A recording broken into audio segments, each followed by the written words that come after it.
हरः ॐ। ज्ञानसिद्धं तपःसिद्धं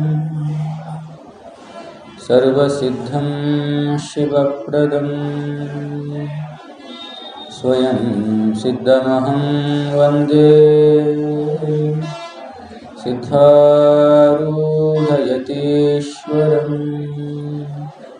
सिद्धारूढयतीश्वरम्।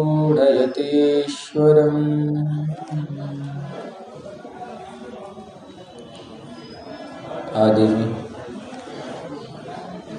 श्रोत्रिय ब्रह्मनिष्ठ सच्चिदानंद जन परम पूज्य प्रातः स्मरणीय सद्गुरुदेव के दिव्य चरणारविंदों को हृदय में धारित और स्मरण करते हुए परम पूज्य प्रातः स्मरणीय विद्यावारिधि विद्यावाचस्पति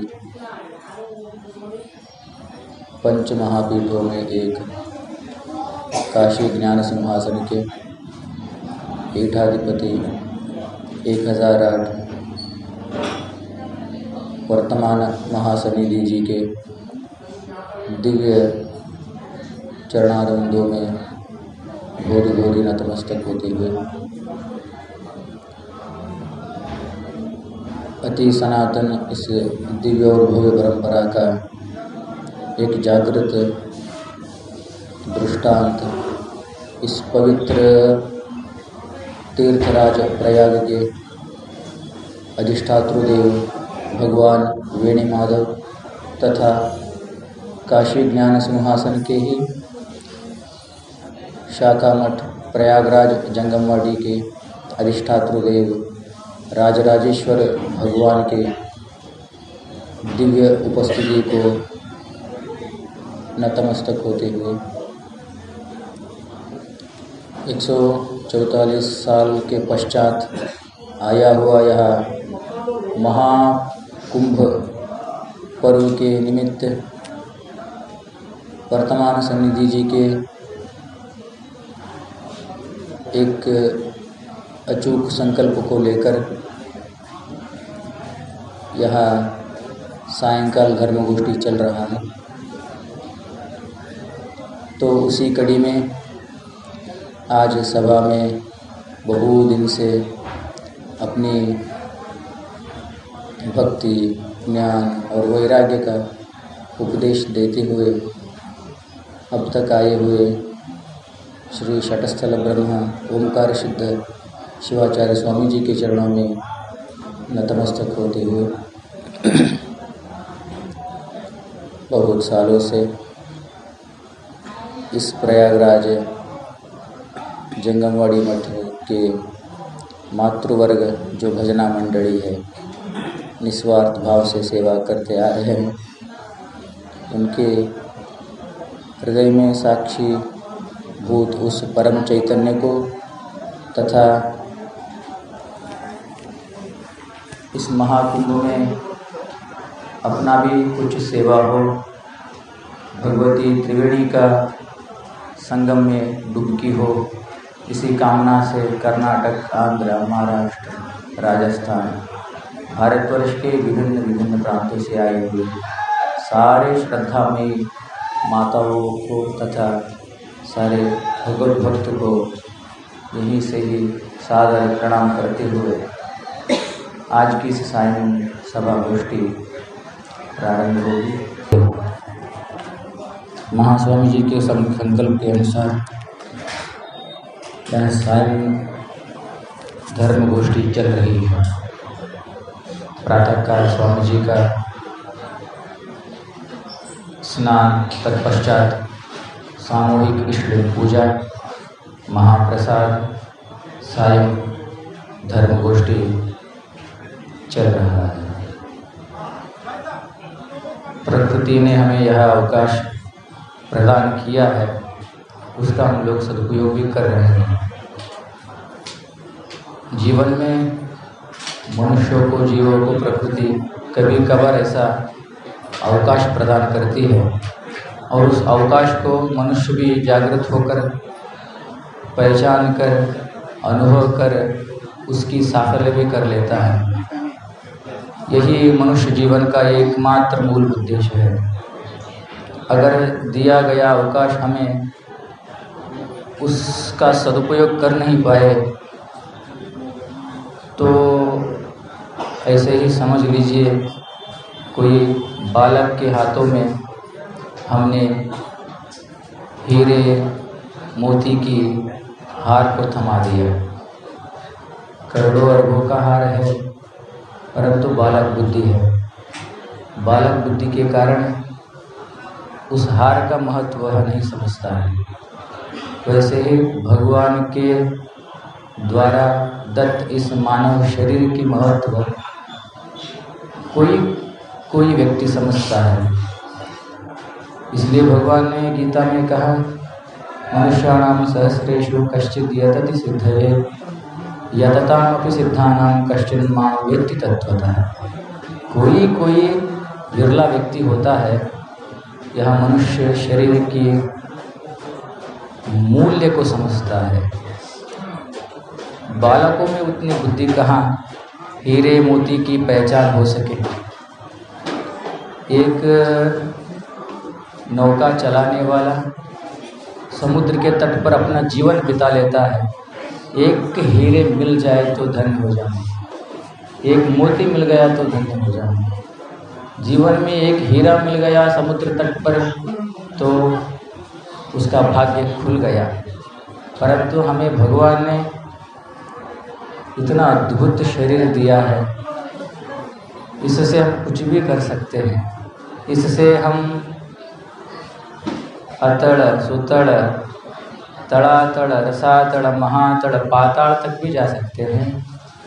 इससे हम जो ऊपर के 7 लोक हैं, स्वर्ग इत्यादि वैकुंठ ब्रह्मलोक कैलाश पर्यंत भी यहाँ शरीर में उस लोक को पहुँचा सकता है।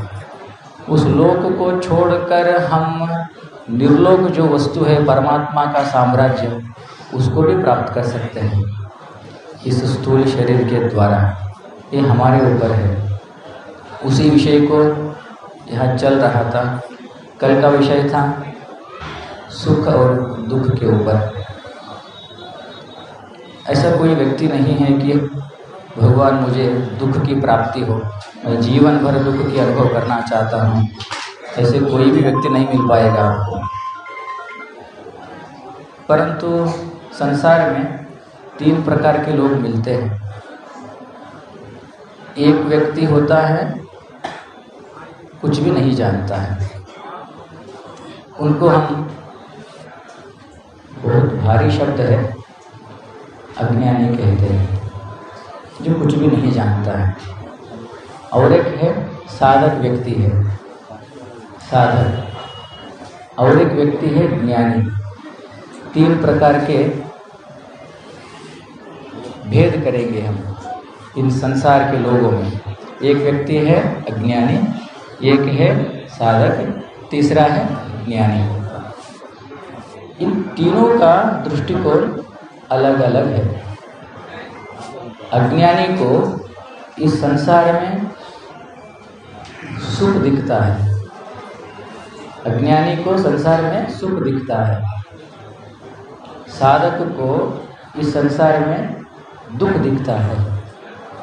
ज्ञानी को इस संसार में न सुख दिखता है न दुख दिखता है, वो समत्व भाव में स्थित रहता है। तो ज्ञानी का विषय हो गया अलग। अब हम 2 कोटि में हैं। ज्ञानी की तो हम छोड़ देंगे, उसको न सुख से मतलब है न दुख से मतलब है। इसलिए गीता में भगवान ने कहा 2य अध्याय में, सुखदुःखे समय कृत्वा लाभालाभो जया जय। ज्ञानी तो दोनों से ऊपर उठ गया है। तो हम लोग जिस कोटि में हैं हम उसकी विचार करेंगे। हम लोग न अज्ञानी के दृष्टि में, अज्ञानी के कोटि में होंगे अथवा साधक के कोटि में होंगे। ये स्वयं अनुशीलन करने का विषय है। तो अज्ञानी को क्या दिखता है इस संसार में? जहाँ जहाँ देखता है वहाँ वहाँ सुख दिखता है। दुःखवने सुखव्यंपरो अविवेकिಗಳು, एक दिशगुण शिवयोगी हुए हैं कन्नड़ में। दुख को ही सुख बोलते हैं अज्ञानी, दुख को ही सुख बोलते हैं। उनको ऐसा दिखता है संसार में, बार बार उसी पत्थर को पैर लग के खून आता हुआ देखते हैं, उसको उपचार भी करते हैं, फिर उसी पत्थर को वही पैर लगाते हैं, फिर भी वो उससे बाहर नहीं आ पाते हैं। ये स्थिति होती है। इसलिए भगवान शंकराचार्य ने कहा अपार संसार समुद्र मध्य सम्मज्जतो में शरणम किमस्ति। आचार्य भगवान ने कहा यह संसार कैसा है, एक विशाल समुद्र है जिसका ना आर है ना कोई पार है, जिसका ना कोई आदि है ना कोई अंत है, जिसका ना कोई ऊपरी है ना नीचे छोर है। कहीं पर भी जाओ उसका कुछ भी आपको रहस्य पता नहीं चलता है। जैसे आकाश का मूल हो, आकाश का अंत हो, आकाश का ऊपरी भाग हो, आकाश का नीचे भाग हो, हमें नहीं मिल पाता है, वैसे ही यह संसार का है।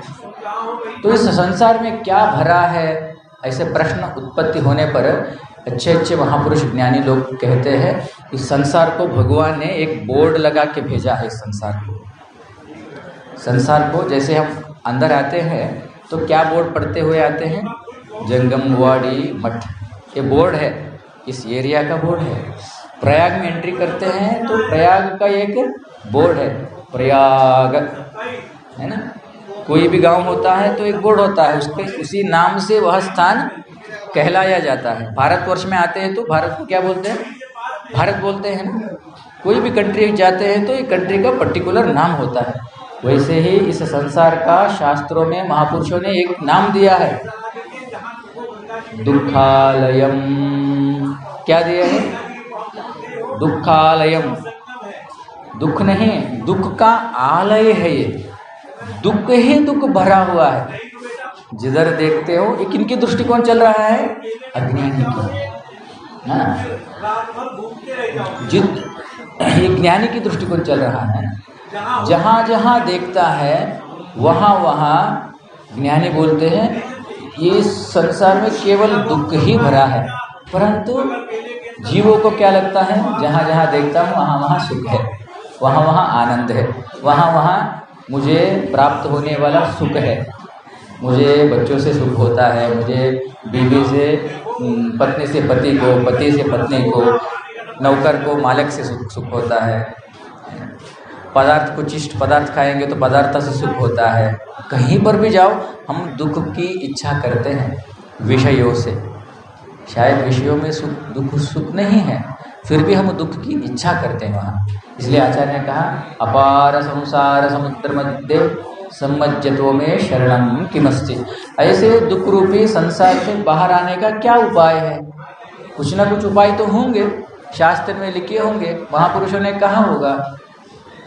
तो आचार्य ने कहा अपार संसार समुद्र मध्य सम्मज्जतो में शरणम किमस्ति गुरोर कृपालो कृपया वदेतत्। हे भगवान, हे भगवत स्वरूप सद्गुरुदेव, मुझे ये कहो। एक जिज्ञासु जो साधक आया है ना, सब तरफ से उसको दुख दिखने वाला साधक है। तीन प्रकार के लोग हैं, एक तो सुख देखने वाला है, एक साधक है सब तरफ दुख देखने वाला।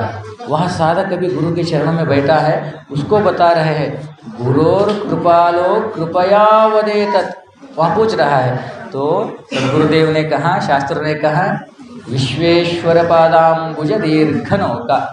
इस संसार से पार होने के लिए एक नौका है, वह सद्गुरुदेव। वो नौका में तुम्हें बिठाकर इस संसार से, दुख रूपी संसार से पार करवा देंगे। तो यहाँ क्या तात्पर्य निकला, अगर हमें संसार से छूटना है, संसार का अर्थ होता है दुख से निवृत्ति होना है, तो किनकी शरण में जाना है, सद्गुरुदेव के शरण में जाना है। इसलिए कहा है शास्त्रों में श्रोत्रियम ब्रह्मनिष्ठम सगुरुमेवाभिगच्छेत् समित्वाणि। ऐसे सद्गुरुदेव के चरणों में जाओ जो आपके भव बंधन को निवृत्ति करे। ये प्रत्येक जीव का आद्य दायित्व होता है, अनिवार्य कर्तव्य है। कोई पूछे तुमने मनुष्य शरीर किस लिए लिए है, हमने आपसे प्रश्न किया, तो आप क्या कहेंगे? अरे जितने संसार में हैं लोग वो कर रहे हैं, वही करने के लिए हम भी पैदा हुए हैं। यही हमारा उत्तर है। बच्चे पैदा हुए हैं कि किस लिए? पढ़ने के लिए पैदा हुआ है। डॉक्टर, इंजीनियर, IAS, IPS बनने के लिए पैदा हुआ है। एक अच्छी तरह से कन्या लेकर शादी करने के लिए पैदा हुआ है। 4 बच्चे पैदा करने के लिए पैदा हुआ है। इस उद्देश्य से तो शायद हमें ईश्वर ने यहाँ नहीं भेजा होगा। अगर ऐसे भेजा होता तो 40 करोड़ लोग बिना लंगोट के बाबाओं को देखने के लिए यहाँ प्रयाग में नहीं होते। ये तो पक्का है। अगर ऐसे ही आपको मनुष्य को ईश्वर ने भेजा है तो 40 करोड़ के ऊपर लोग जो 30 दिन में आए हैं, जहाँ पैर रखने के लिए जगह नहीं है, अपनी शरीर की चिंता किसी को भी नहीं है, एक बार गंगा जी की डुबकी और बाबाओं को देखे,